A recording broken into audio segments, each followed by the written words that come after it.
Welcome back to Criminologist. Today, we unravel the harrowing story of Danielle Kramer, a teenager whose disappearance shook Bloomfield, Connecticut. Danielle Kramer vanished from her home in Bloomfield, Connecticut, in the early morning hours of June 14, 2006.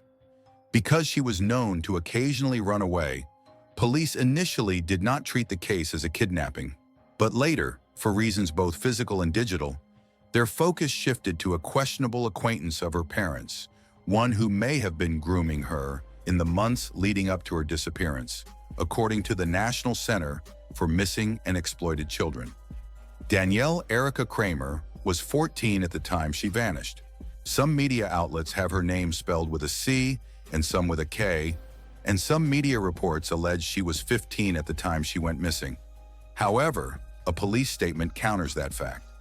When Danielle went missing, she had dark brown hair, which she often kept pulled back. What scarce pictures are available of her show that she had deep brown eyes and pale, fair skin.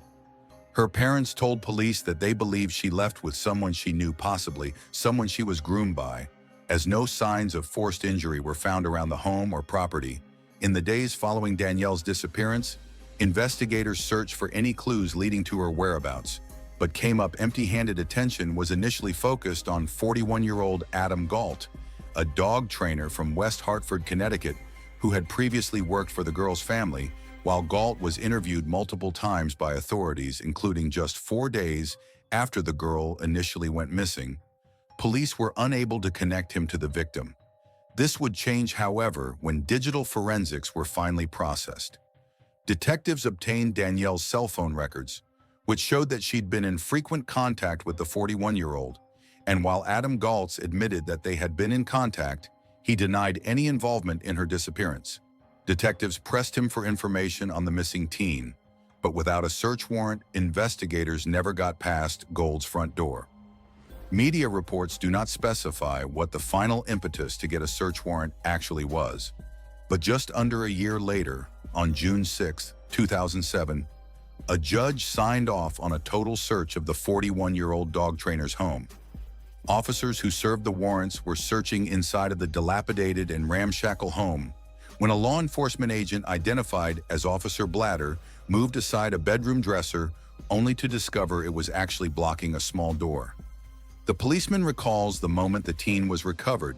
He says he remembers he slid open the lock, opened the door, and looked inside, promptly calling out, "You better get in here." Danielle was found huddled inside the room behind the door. The cramped enclosure was just over 3 feet tall, or 1 meter high, and just under 5 feet, or 1.5 meters deep. Police said they did not find bedding inside, and it was not clear if the girl was kept in the room or slept elsewhere.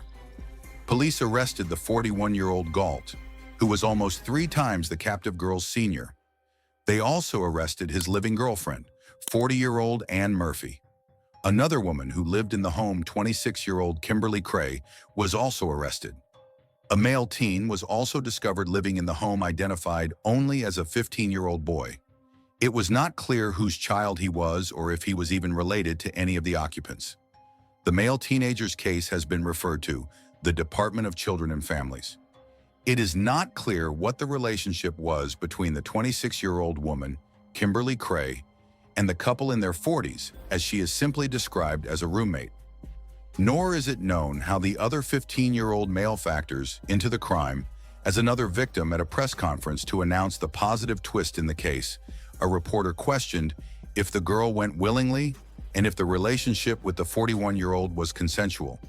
A police officer reminded him of the age discrepancy and said, quote, "We can assume that a 14-year-old under the influence of a 40-year-old has been harmed in some way." Officer Blatter continued, quote, "What a 14-year-old says as voluntary may not be." Voluntary police had previously established that Galt knew Danielle for some time. They said that he and the girl's parents had some sort of undisclosed prior business transaction.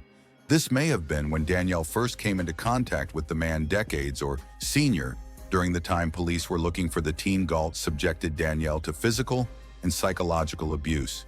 He kept her locked up in a tiny bedroom and denied her food, water, and access to medical care. Furthermore, he threatened her with violence and made her follow strict rules, while under his control. Investigators also said that the girl had been forced by her captors to use a new name, although they did not specify the assumed moniker. Galt also used internet technology to further victimize both Danielle and her family. He created several fake online profiles, which Danielle was forced to use to communicate with people she knew and loved outside of the home. Galt then used these conversations as a tool for manipulation, further enforcing his control over her, according to the girl's later recovered diary, which was given to police investigators by her mother. Danielle wrote that Galt had introduced her to alcohol and drugs, and it is stated he engaged in illegal physical relations with her, records obtained by media. Outlets also show Galt rented a commercial loft space where police later found a mattress and video camera equipment after her rescue. Danielle stayed for a short while in protective custody in order to receive medical attention and to be deposed. After her rescue, Danielle was described by police as being quoted in a state of confusion. Authorities said they were not sure if the girl, who had a history of running away from home, was being held against her will. West Hartford Police Captain Lori Coppinger said that Galt has had previous involvement with juvenile females. Quote, something very similar to what's going on now with these girl inappropriate relationships. Galt is believed to have taken Danielle out of state on at least one occasion, and the FBI will be looking into those trips. Danielle's mother said, upon reflection of the arduous journey to find her daughter, "I never thought that I would see her alive. I'm so relieved that she is, and that she's in good hands right now, and I'm very happy to have my daughter back after police interviews." Danielle was put into the custody of child welfare officials who were in the process, along with psychiatrists, of deciding how to best reintroduce her to the family. Galt was charged with second-degree unlawful restraint, second-degree reckless endangerment, second-degree custodial interference, interfering with an officer risk of an injury to a minor, and second-degree forgery. His long-term girlfriend, Ann Murphy, was charged with conspiracy to commit second-degree reckless endangerment, conspiracy to commit second-degree custodial interference, and risk of injury to a minor, Kimberly Cray. The 26-year-old roommate was charged with reckless endangerment, conspiracy to commit custodial interference, risk of injury to a minor, and conspiracy to commit unlawful restraint. All three were initially held under a bond set at $1 million each. Galt also faces kidnapping charges stemming from an alleged 1998 case in which a runaway told police that she was sexually assaulted by Galt several times while living with him. She said that the very same place he would assault her was also used as his primary place of business. It is rumored that some of the tools and techniques used in his dog training business were also used by Galt in order to control the teenage girls.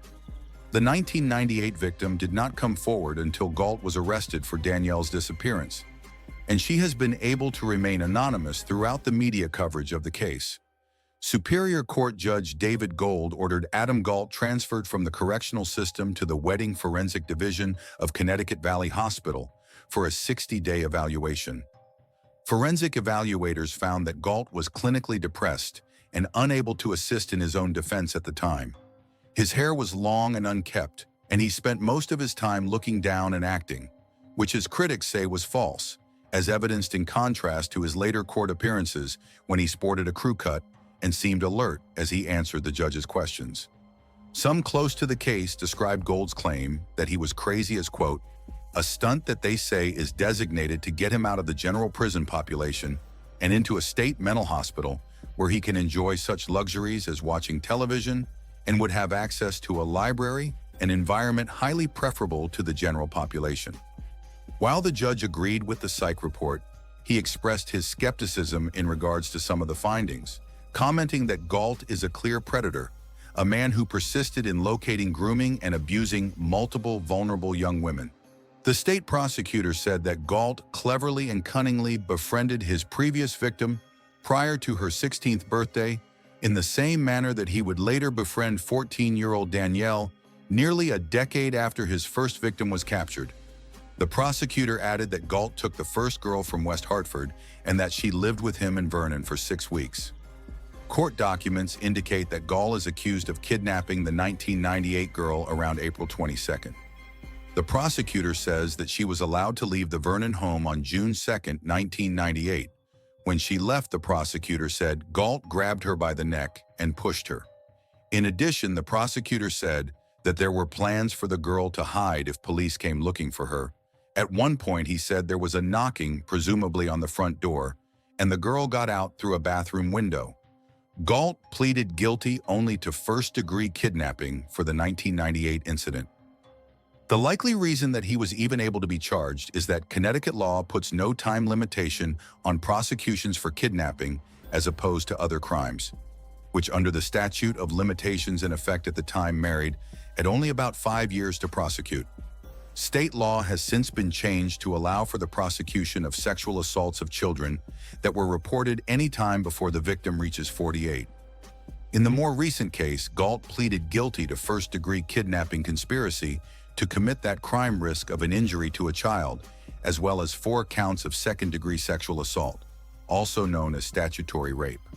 Upon accounting for the totality of Galt's crimes, he was held on a $2.35 million bond, pending his eventual trial in May of 2008. Adam Galt was sentenced to 25 years in prison for the kidnapping and sexual assault of Danielle.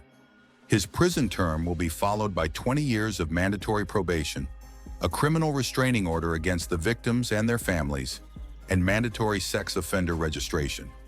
At the sentencing hearing, Hartford Superior Court Judge David Gold told the sexual predator, quote, "You separated them from their families and friends and made them believe you were their only option. They were imprisoned by one who preyed on their fears." Leaders of the community say the kidnapping of Danielle Kramer is a powerful reminder of the extreme lengths that some sick individuals will go through in order to exercise power and control over another. It also serves as an important warning about the potential dangers posed by modern technology.